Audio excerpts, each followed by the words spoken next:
The Sound Off Podcast. The show about podcast and broadcast. Starts now. Tell me about how you got to Cornell University. I was a 3-sport athlete in high school and knew I wanted to keep playing sports in college and knew I wanted to go to the best school I could get to, but also preferred to be a small fish in a big pond instead of the opposite. So a lot of the Division III schools I was looking at, I knew I would be able to play sports, but I really wanted to challenge myself at the Division I level. And so I think I applied to 11 or 12 schools. My number one was Dartmouth and went on a recruiting trip there. It was okay. They do a lot of like sitting in rooms and drinking, and it's cold. And at Cornell, there's 43 fraternities. So even though I wasn't in a sorority and into Greek life, it did mean that there were big fun parties with different themes and things like that. And I didn't drink till I was a junior in college. So I wanted to go somewhere that had a good social life where you could have a good time without just sitting and staring at each other over beers. So I didn't get into Dartmouth. At the last minute, the coach called and said, "Oh, we can only pull so many strings for a couple people on the team. And, but maybe you could transfer, blah, blah, blah." And then once I got to Cornell, I just loved it so much. And it was such a good fit for me. So yeah, it was a combination of sports and wanting to go to the best academic school I could find. And it was heptathlon. That was your event? Mm-hmm. Which has... Can you name them? Well, I cheated. Very few can. You looked it up. I cheated. Well, I'll tell you what I was thinking is that, so women get a heptathlon, that's 7, but men get 10. Mm-hmm. So, which is 70%.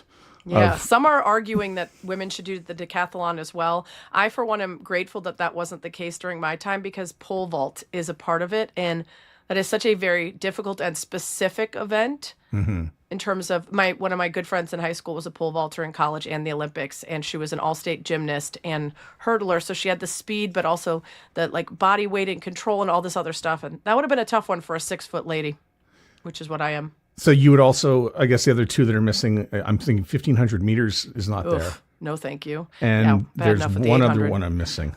Discus, which I would have loved. Okay. I was a discus thrower, so. All right. I don't need to run farther than at 800, and that was bad enough at the end of the heptathlon. So 1,500, no thank you. Which one of those events was the one that you would slam dunk? Javelin ended up being my best.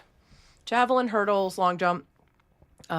Javelin did not exist in Illinois State track and field, and so my coach actually borrowed one from a nearby college to help me practice and learn so that I could compete in some of the local feeders to the Junior Olympics and national championship stuff at the youth level. And as soon as I tried it, it was immediately my thing. I was 6 years old and I saw the javelin and pole vault events of the decathlon at the 1976 Summer Olympics in Montreal. So fun. Yeah, it's very random. Whenever people ask, what do you miss? I'm like, I actually miss javelin because there's no opportunity to play pickup javelin. You're not going to go to a neighborhood park and throw it around. So I'm from Montreal originally, so I would have a little bit of knowledge about Cornell because it's close by. Mm-hmm. And I actually wanted to know from you, when people talk about Cornell sports, what's the most famous of all the athletes who played there, alumni? One of the biggest is Ken Dryden, really famous hockey goalie and a brilliant guy too. So a really nice one to look up to. Trying to think. Ed Marin, I always say his name, Ed Marinaro. He was an actual Heisman Trophy nominee back when Cornell was still a part of the teams that could, get those kind of awards. And he went on to be a famous actor on Sisters and other shows. So he's one that people know. Of course, I'm sure I'm forgetting some of the most famous ones. Those kind of stick out to me as way back when, more so than some of the recent folks who have been Olympians and things like that. I'll throw in Joey Newendike. Yeah. Mm-hmm. I had to look that up. And Jessica Campbell. Yes. I had to look that one up too. I was thinking, if I ask Sarah this, there's no way she'll say Ken Dryden first, but she did. I'm full of surprises. Yeah. For our audience, a largely Canadian audience, what is Title IX? Title IX is an education lawsuit that prohibits anyone as a result of gender from being limited in the opportunities that they have at federally funded educational institutions. So that's K through 12 and college. Oftentimes it's mistaken for a sports bill because that's where so much of the impact has been felt. But it originally also made sure that women were allowed in classes for STEM and science and other things where they might have been prohibited, and also opened up the floodgates for more women being admitted into colleges and universities. But obviously, it's been a massive piece in the U.S. getting out ahead of other countries in terms of professional and Olympic women's sports, because there was this massive flood of girls that in the 70s suddenly had the opportunity to play. It's still terribly enforced, by the way. For those who are wondering, the 50th anniversary was just a couple years ago, and all of the celebrations mostly resulted in people investigating the terrible lack of compliance to Title IX and how few schools and universities are actually offering the same number of opportunities, the same resources, the same education and sport as they are for boys and men. How come every college goes to, well, if we put in Title IX, we lose our football program? Because it's an easy way to demonize the people that are being left out, as opposed to recognizing that the people who are already included are being treated better and differently. Football is a tough one. There are so many spots on a football team that in order to provide an equal number of roster spots, you have to introduce some sports on the women's side, and then people think that it's unfair that there is no men's version of whatever sport is on the women's side, ignoring, of course, the fact that the football team provides all these opportunities. What we found during that Title IX anniversary, some of the research that I did was other people did that I read was really fascinating, with some of the tricky ways that schools get around reporting. One of them is male practice players count towards women when you're reporting for Title IX. If men are helping the women's team prep by being practice players, they'll count them as women. Doesn't make any sense. And things like rowing, they will have listed over 100 participants on a college crew team, only a small number of whom are actually in practice or competing. But once they can list them, they can use those numbers to try to offset the actual numbers of men that are competing. So there's a lot of tricks. Or they can say that they offered something up and there wasn't enough interest, and therefore they checked off one of the three possible ways to be in compliance, which is that we tried but no one cared. And that means we put up a piece of paper on a bulletin board that said, does anyone want to play women's whatever? And no one showed up. So that's it. We did it. So it's just terribly enforced right now. The only way to enforce is to literally sue your school or threaten to sue. There otherwise isn't. The Department of Education is in charge of compliance, but something has to be brought to them. They aren't actively going out and trying to look into it. You graduated, or at least got into the workforce, at a fairly interesting time, sort of in the early 2000s. But I want to ask you about your time at the Jim Henson Company, where you were an intern. Yeah. And then I think the subsequent job that you did after that also had to do with communication. So between those two jobs, what did you learn? That I didn't want to be in PR was the number one thing. I actually didn't want to be in sports in college. I wanted to do acting and comedy. My dream was always Second City and Saturday Night Live. But because I was a 3-sport athlete in high school, all the plays were at the exact same time, even in college. We started practice for track in the fall. We competed in the winter and the spring. I only ended up trying to audition for one play at Cornell, and I would have given up my indoor season that year.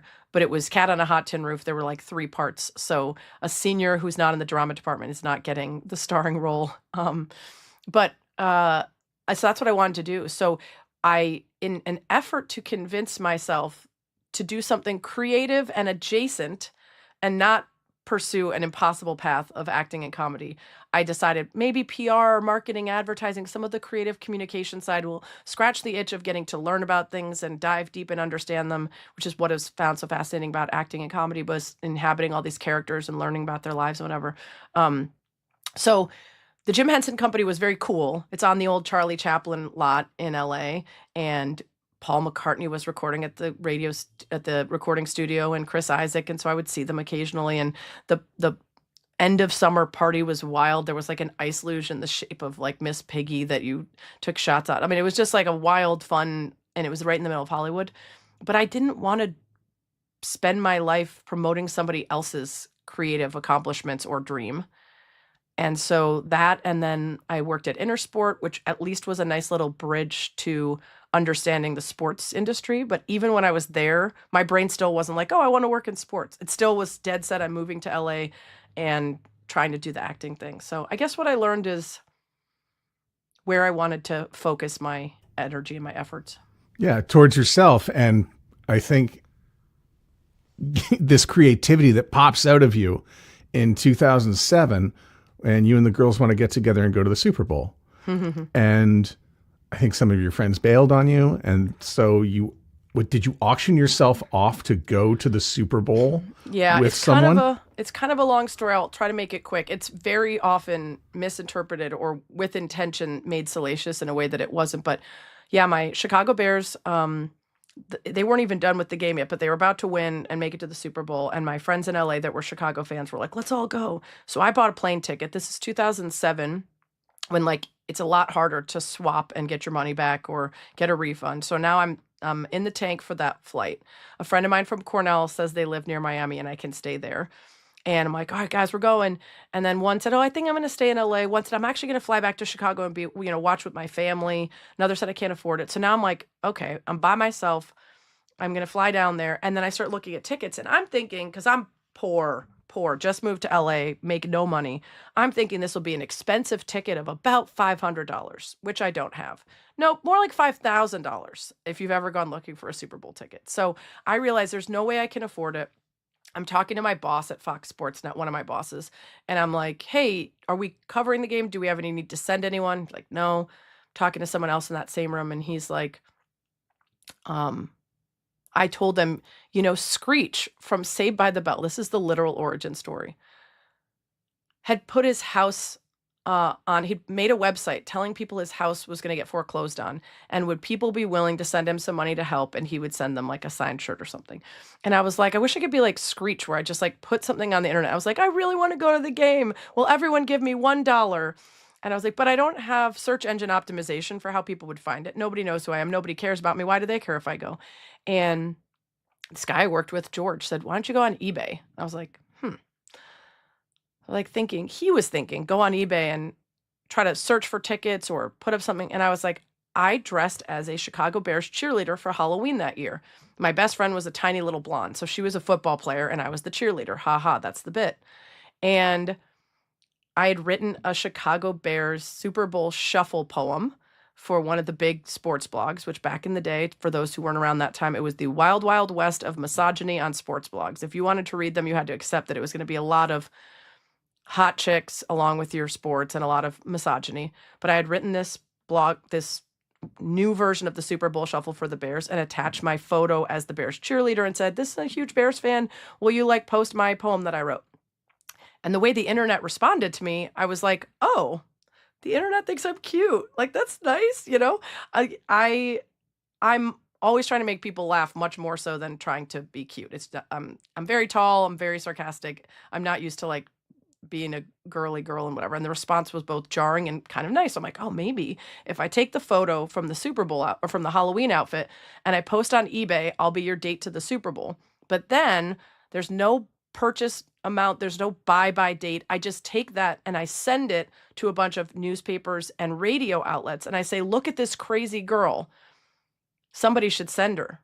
Because at the time, things weren't really going viral yet, but you could see there was a woman who had sold ad space on her pregnant belly for an ad, and then she'd go to the game and they'd show her, with her pregnant belly with an ad for whatever, phone company was on there. I was like, oh, I could do something like that. So I posted it.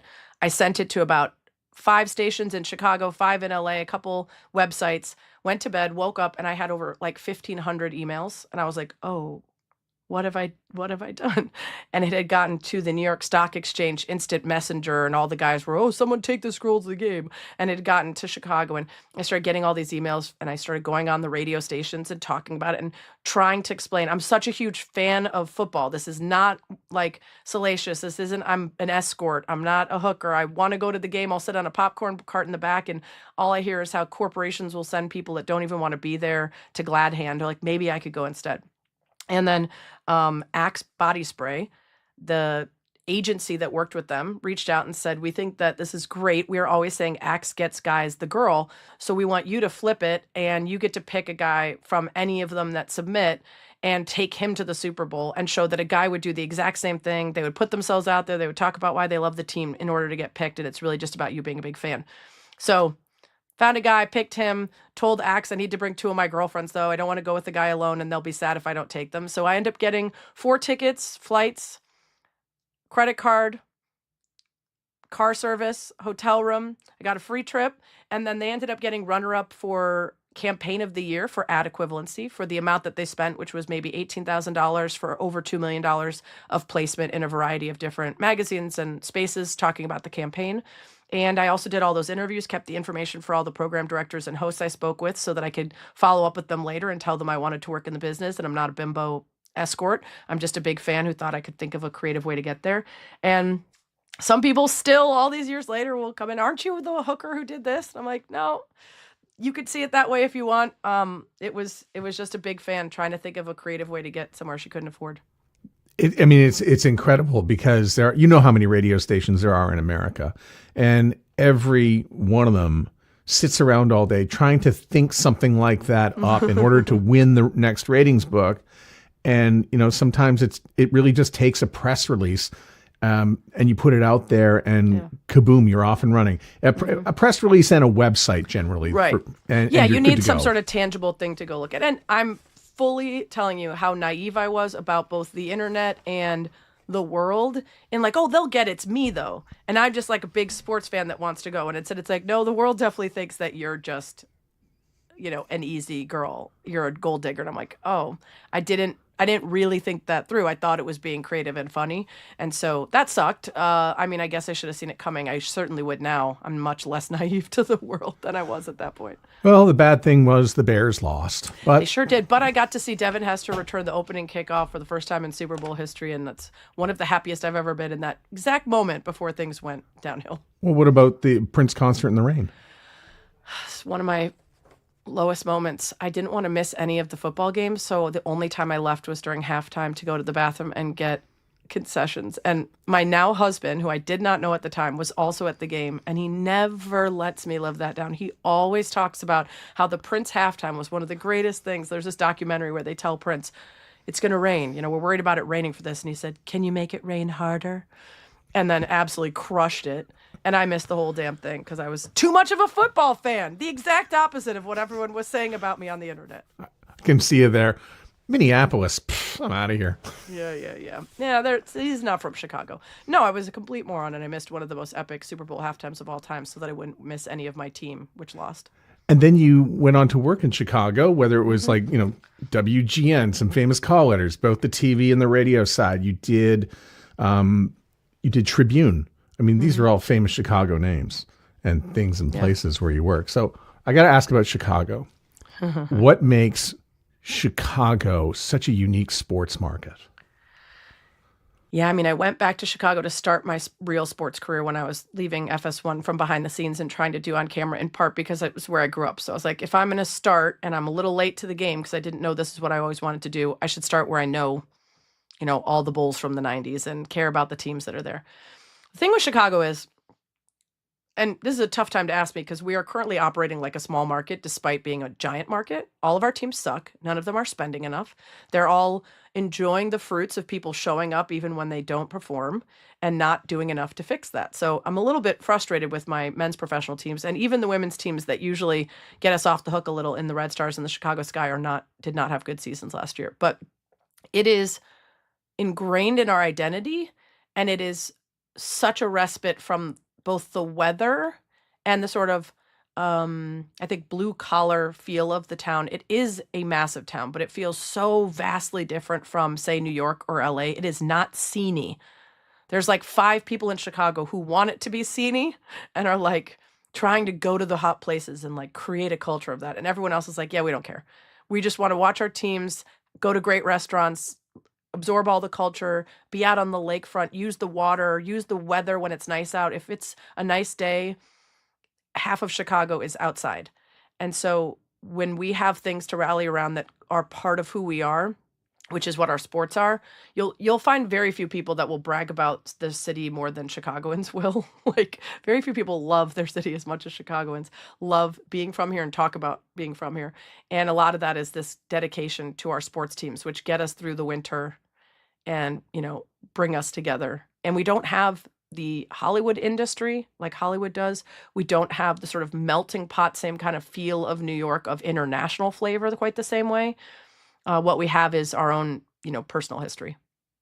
You've done some sideline reporting. I think you did some Very little, yeah. Yeah, just a little bit at Big Ten Network. Still, I want to talk about this and just what's the worst thing anybody's ever yelled at you as a sideline reporter while working there? No, sideline reporting, I literally did only one gig and I wasn't very good and I didn't get great, like, helpful feedback. So I kind of was like, well, I guess that's not for me.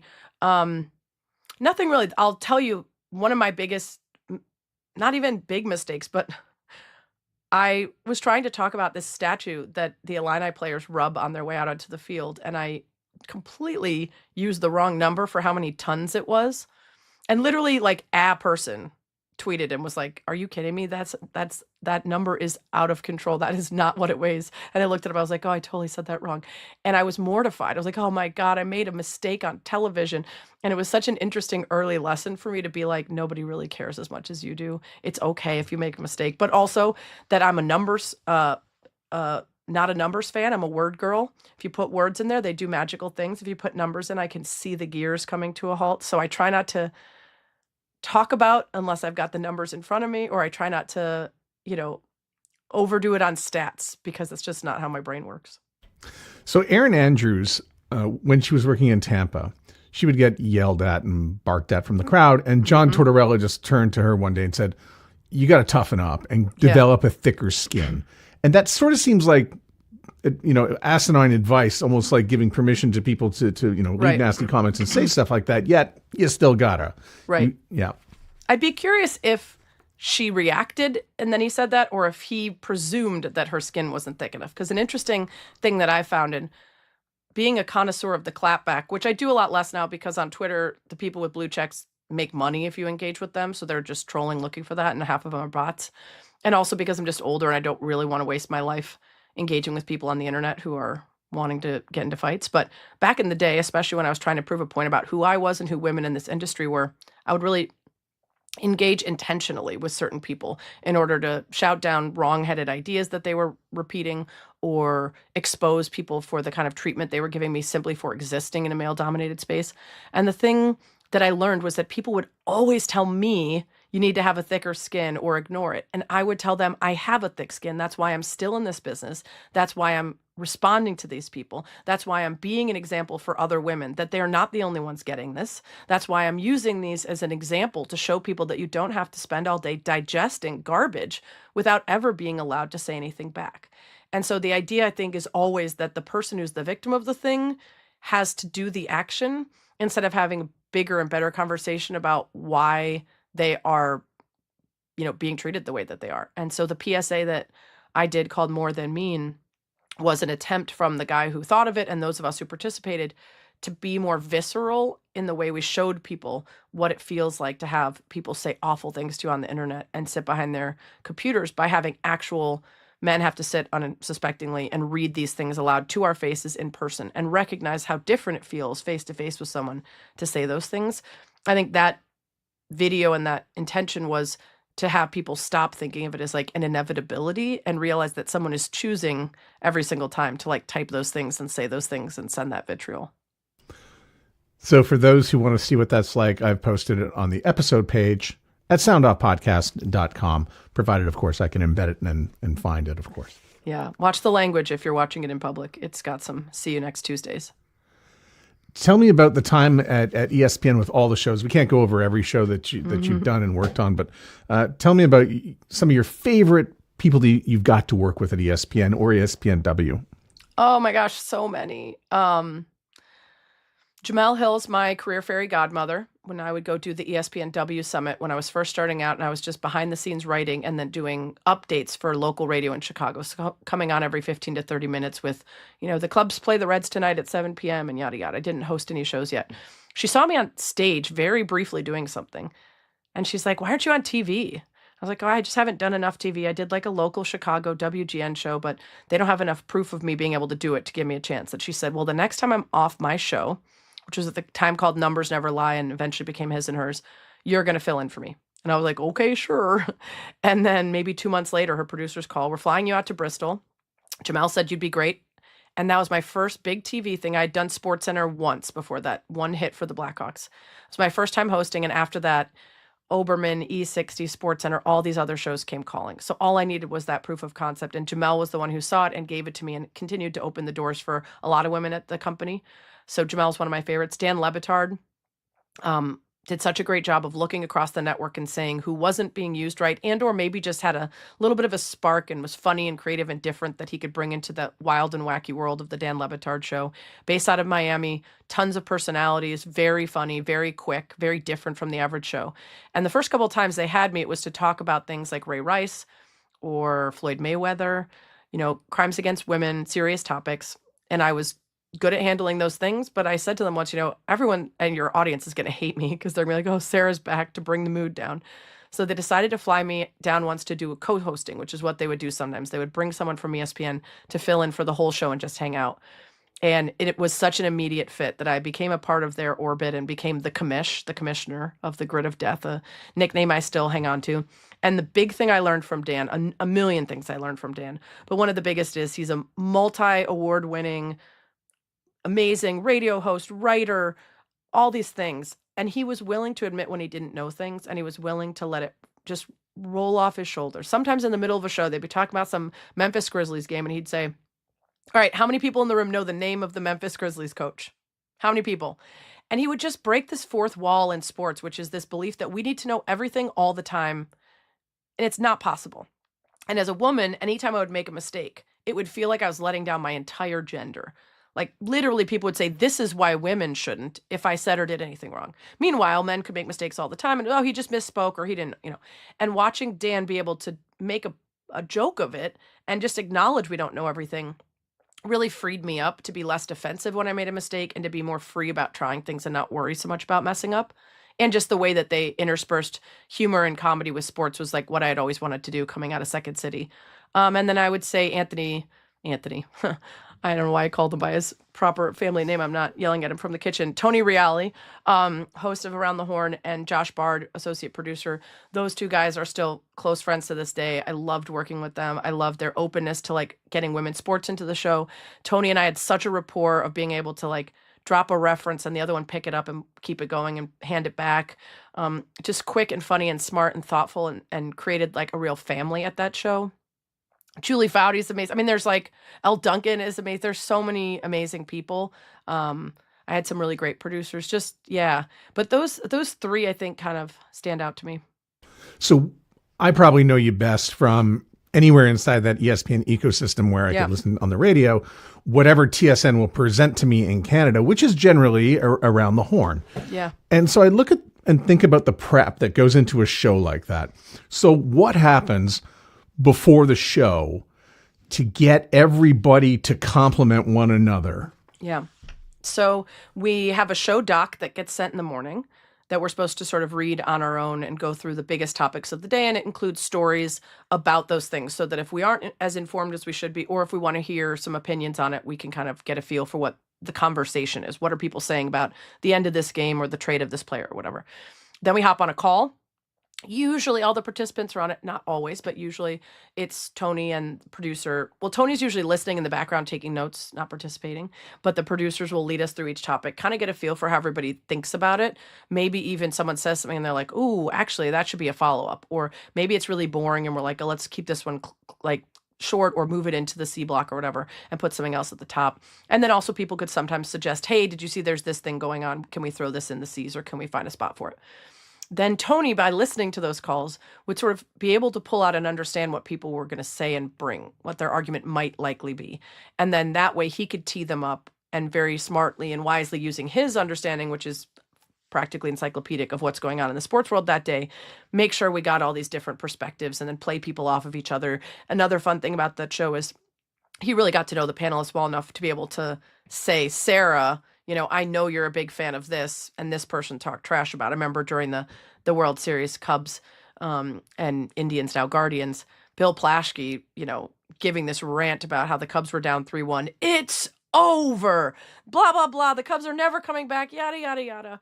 And so then, of course, when they did, they could tee me up to play Bill's rant and have me, dress him down and explain why he was wrong. And they would play us off of each other in a way that was really fun.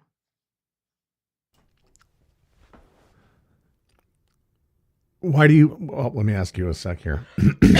Yeah, go ahead. That's what she said. 370 episodes.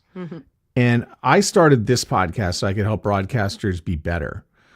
I, at some point, probably thought to myself, we should stop this podcast and just tell everyone to listen to yours, because you had everybody on so nice talking about the good stuff. And then episode 370 rolls around. Fittingly, it was Jamel who was on the last episode.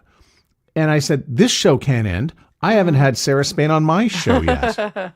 But you got another one now. But what do you love about podcasting? Well, I loved That's What She Said for a million reasons. The main one was I loved working at ESPN full time, but it was a grind. And doing nightly national radio, the last 7 years was my own national radio show, and I did radio for 13 years daily, pretty much. You have to know everything all the time. And especially if it's nightly, that means your entire day you're keeping up with who got traded, who said what, who scored this, who's playing tonight, who's playing tomorrow. And there's a part of me that was very proud of being able to do that, particularly, it mattered to me that I was the only woman that had a show every day, and I didn't want to leave and have it not be filled by another woman in some capacity. I was worried about that. It's such an old boys club, national sports radio. But it also was really draining, and it kept me from learning and knowing other things. If you have to spend all day knowing everything about the biggest stories of the day, you can't really just think about outside the box and creative. And so my podcast was like this little outlet where it was still my job. So I wasn't taking a break or relaxing in a way that for a type A control freak overachiever for me is difficult. I was still at my job, but if I wanted to read a book, I could see if that person would come on my show, and then I would read the book for my job, whether it was about sports or not. And so it really allowed me to have Saturday Night Live cast members and wine sommeliers and travel experts and neuroscientists and anyone I was curious about. I could turn it into my job to learn about them and interview them and be curious. And that was really necessary outlet for me as someone who felt kind of held in by the job of sports. I was a 3-sport athlete. I was all state in band and chorus. I wanted to be an actor and a comedian. And so I want to do all the things. A heptathlete is literally jack of all trades, master of none. I've never wanted to specialize. And so to feel like I was just sports person, I was like, oh, I'm missing the music and culture and all the other things that I care about. So let me find a way to get this into my work. So I loved that about that podcast. And then the other big thing was getting to be curious and ask people everything I wanted about them and their lives offered me insight into how other people handle things, deal with things, face issues. And I had it great. I still do. I have it great in a different way. But at the time, I'm working for ESPN. It's a dream job. I'm making more money than I ever thought. I'm loving everything. I'm married with my dogs that I love and friends and family and traveling and all these things. And I would have people on that would talk about a surprise firing, an illness, a death in the family, a major life pivot. And they would talk about how they dealt with it. And I would ask myself, how do I think I would do? I have been incredibly blessed and so lucky, and so little has ever happened to me that's bad. I like to give myself credit for being optimistic and happy and successful, but also I've faced almost nothing. The world has given me so few roadblocks, or at least that's how I view it. I mean, some people might say, well, you're a woman in a male-dominated field and you get consistently sexually harassed and people treat you like shit. Isn't that a roadblock? Sure, but I didn't let it stop me. So part of it is attitude, but I haven't had those main giant traumas. And I thought, how would I react to that? Should I prepare myself if the other shoe drops? Should I start thinking about what it would look like for me if this perfect thing ends?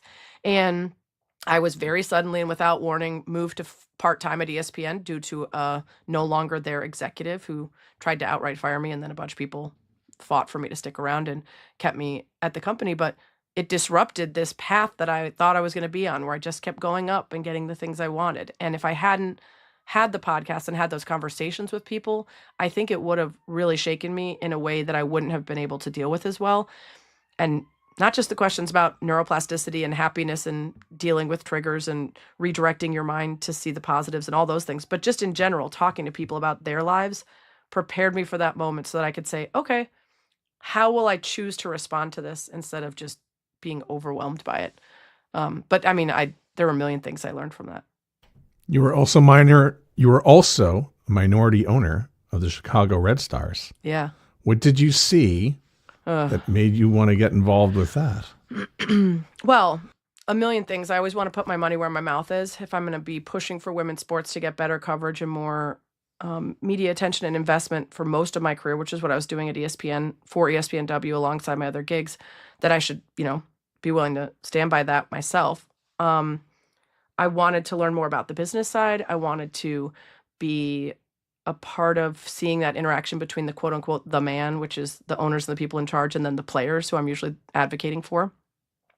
And I learned a ton. It was not a very positive experience in the end. Unfortunately, our minority owner was forced to sell.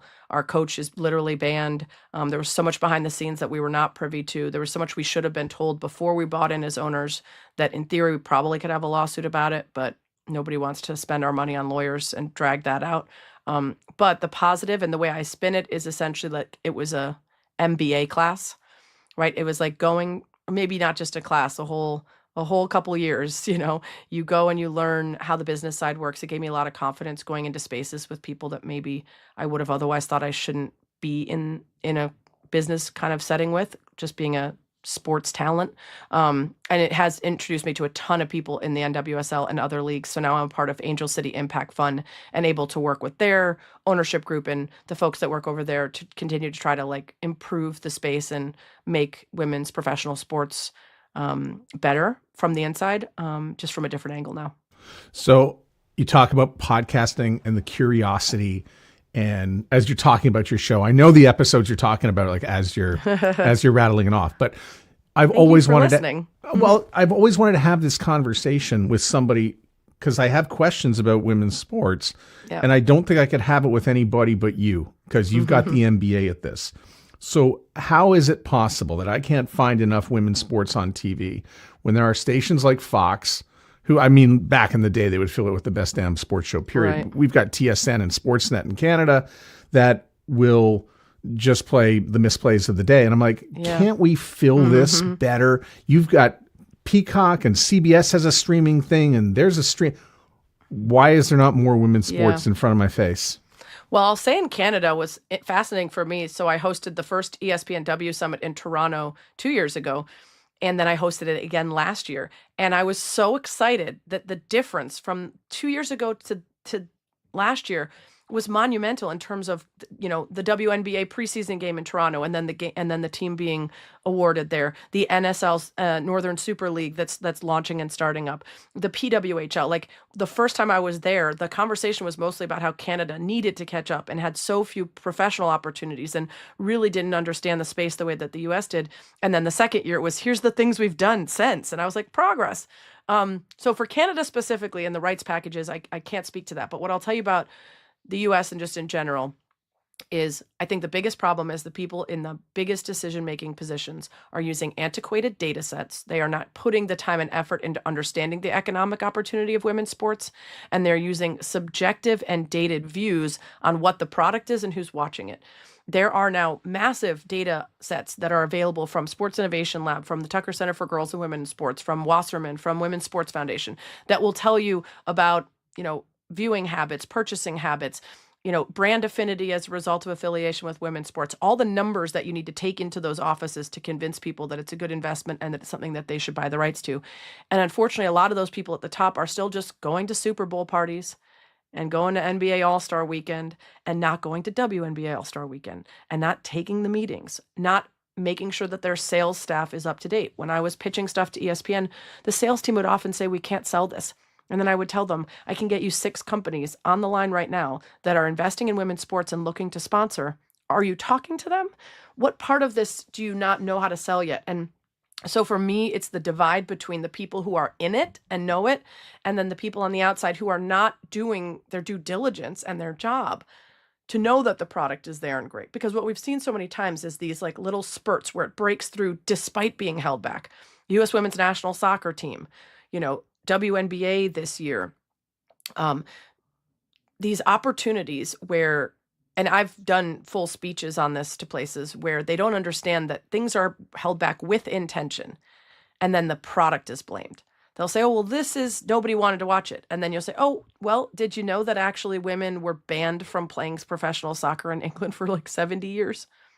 Oh, really? What? Oh, yeah, they were drawing crowds bigger than men's soccer, and then the men's soccer was mad, so they banned women from having professional soccer for 70 years. Do you think that might hold back participation and interest and investment and growth? And right? So why do you think they are where they are today? And if you don't know the context for it, you're going to blame the product, or you're going to say this is how it always is. If you don't understand how societal expectations about women, what they should look like, what they should wear, how they should behave, can they be competitive? If you don't understand how all of those things infiltrate people's opinions on watching women's sports and don't work to change those and present them differently, or if you buy into that like the WNBA did early on and put all the players lying across the hood of a car in a tank top as if that's organic to them or what people wanted, how you set that on a wrong path immediately. Like, I think that that's why you don't see it, because the people in charge are still behind.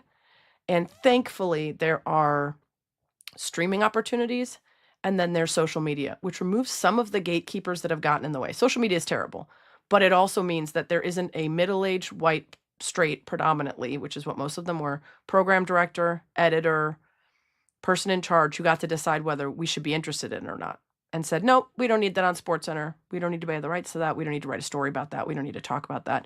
On social media, if people want it enough, they'll find the sources for that. They'll prove that it's something people find interesting, and they'll sort of push the decision makers to cover it and to have it. So I was in Spain last year when the NCAA women's basketball tournament was taking place. Yeah. And I'm going to say something and you can tell me how I'm wrong. and that's, of course, I'm more interested in what Caitlin Clark is doing. The NCAA men's, I don't know anybody. Mm-hmm. They go to the school for 1 year, they graduate, they move on to something else. I don't know anybody. The only thing I care about that tournament is my bracket, which is busted on the first day. Yeah. But what is going on over here with this Caitlin Clark, and what is this rivalry? And I'm going to watch that. And it got a lot of eyeballs. Mm-hmm. Yeah, no, you're 1,000% right. The fact that it's quite clear to everyone, and especially now that the women's tournament outpaced the men's last year, there were more viewers for the women's championship than the men's, is that it's a better product right now. There's returning players that we know. There's rivalries that are established instead of one and done on the men's side where you know a lot of them are going to the NBA and it's a stop off. You've got players you get to watch develop. This year alone, you've got Hannah Hidalgo and Kiki Rice and Juju Watkins and all these players that are sophomores and young players that we watch go off in their freshman year. Now we get to watch for 3 or 4 years, get really great and build these programs. And then I think, to your point also, the NCAA always prioritized the men's in such a way that they were losing so much money. The misogyny was so deeply baked in that even somewhere like the NCAA, that is all about money, failed to recognize how much of a product they had on their hands. The narrative was always that the women's tournament was a money loser, when an independent investigation found it's actually worth $80 million annually, moving towards $112 million annually. And yet they had grouped it with other packages of title games for $6 million a year and had not materially renegotiated the rights to it for 20 years. Like, if that doesn't tell you everything you need to know about how women's sports are held back. Well, there's many different ways to count, and people will always want to count in their favor. Yeah. Uh-huh. So, but it wasn't in their favor, and that was the point, right? It was right. like, for them, they were like, well, we don't want to invest in that. That's not a good thing. So we'll just tell people this. But what they were doing was costing themselves $70+ million a year. So walk me through a little bit with U.S. soccer, because here are the men who, on a bad day, won't make the World Cup, and on a good day, get themselves through to the round of 8 and will bow out. And the women are constantly finishing 1, 2, 3, often 1. And yet the money is not there. Mm-hmm. And so where's the money?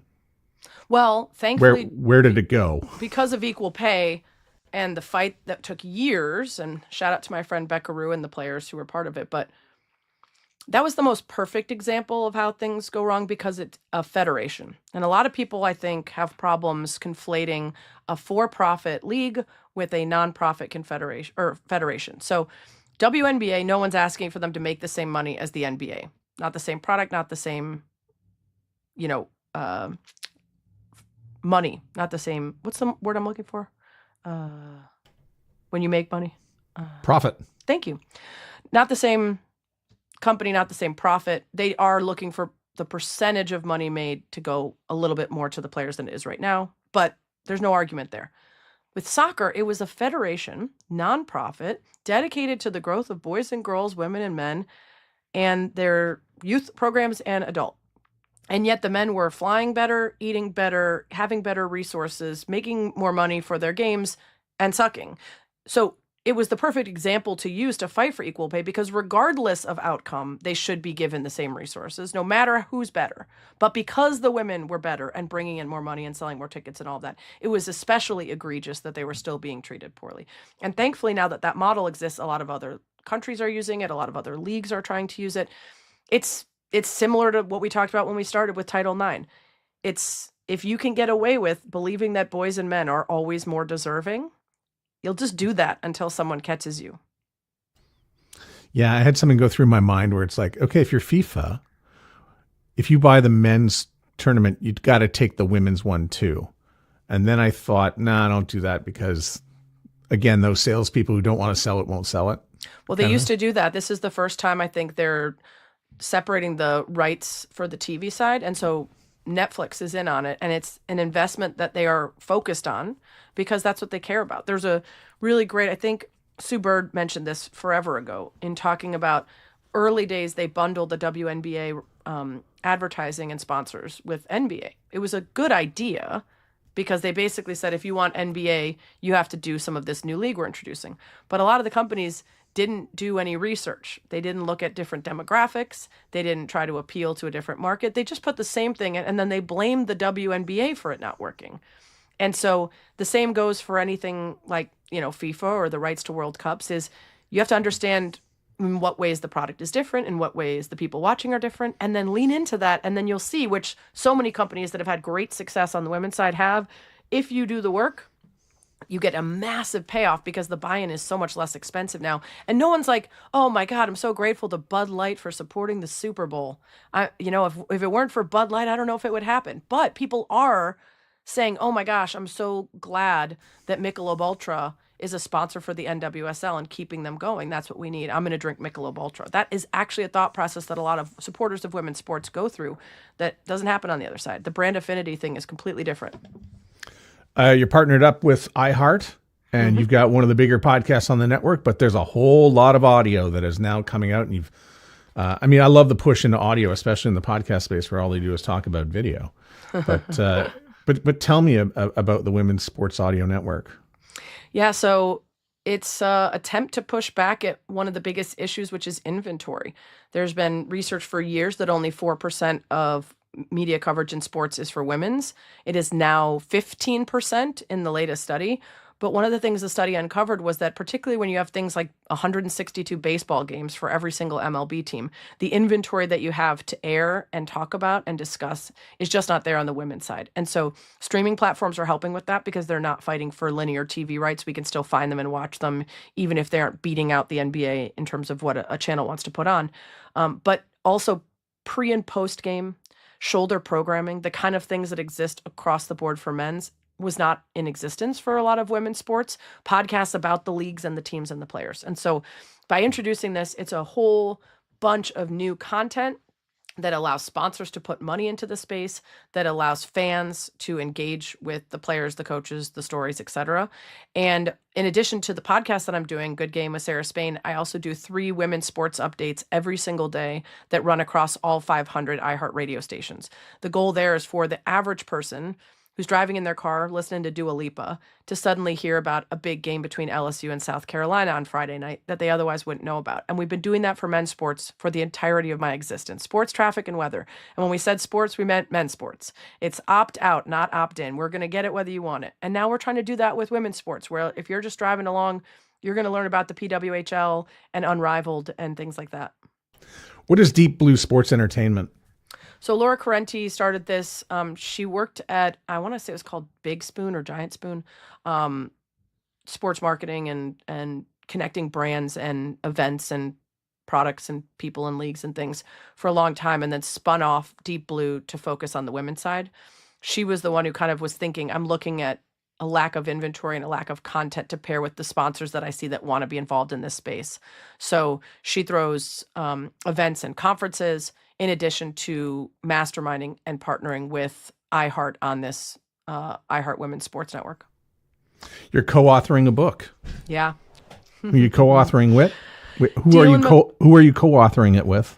Dylan McCullough, he's the running backs coach and associate head coach for Notre Dame football. At the time we met, he was a running backs coach for the Kansas City Chiefs, won a Super Bowl with them, just went to the national championship with Notre Dame. And he has an incredible life story of being adopted, having a rough life, getting into football, getting recruited by a guy who grew up in the same hometown as him, Youngstown, Ohio, named Sherman Smith, who had gone on to the NFL and came back, recruited him to play for Miami of Ohio. They hit it off. He goes on to try to be in the NFL, suffers some injuries, becomes a coach, starts a family, has all these boys, 4 boys, doesn't have any medical information about them, doesn't have any answers about his true identity from before his adoption. And finally, in his 40s, the laws change and he can go looking for his birth certificate, finds his mom on Facebook. She's unmarried, never had kids, was a high school honor student that got sent away to have the baby hidden before, coming back to school, not telling anyone. And she never told the dad. And, she says, well, you deserve to know who your dad is. And it's this man named Sherman Smith. And so it turns out his college football coach and mentor of 30 years was his dad the whole time, but neither of them knew it. So it's this really incredible story of sort of nature versus nurture and how you become who you are, because he essentially recreated his dad's whole life without knowing it was his dad. And what did he pick up from his adopted family and his life and what was ingrained in him in genetics and emotional DNA and everything else. Favorite player from the 1999 U.S. women's soccer team not named Julie Foudy? Oh, that's mean. There's too many. I mean, Brianna Scurry's amazing. I think I got to go with Brandi Chastain, though, because not only do I know her now and she's just a light and so fun and goofy and silly, but the symbol that she became, obviously Mia Hamm's a superstar, but the symbol that Brandi became and the way it's endured is super powerful. Just something that she did in the moment. I watched. Yeah. Yeah, and I can name more U.S. women's soccer players than American. Yeah. Than American. The soccer players over the years. Yeah. Oh, I mean, it's funny when people are like, well, what's your MLS team? I'm like, I can name like 4 MLS teams. What's your Premier League? I don't care about Premier League. Yeah. Women's soccer is much more interesting to me than men's. But come on, secretly, though, you wish Christine St. Clair was American. Listen. I'm supposed to hate her. She's the enemy, but how is that even possible? She is so freaking talented. Yeah. Yeah, we would have loved to have her around. That would have been nice. We would have beat you even more. Sarah, thanks so much for taking the time to do all this and answering all my questions. Thanks for having me and being so well-researched and asking such good ones. Makes it fun. The Sound Off Podcast is written and hosted by Matt Kundle. Produced by Evan Serminski. Edited by Chloe Emo Lane. Social media by Aiden Glassy. Another great creation from the Sound Off Media Company. There's always more at soundoffpodcast.com.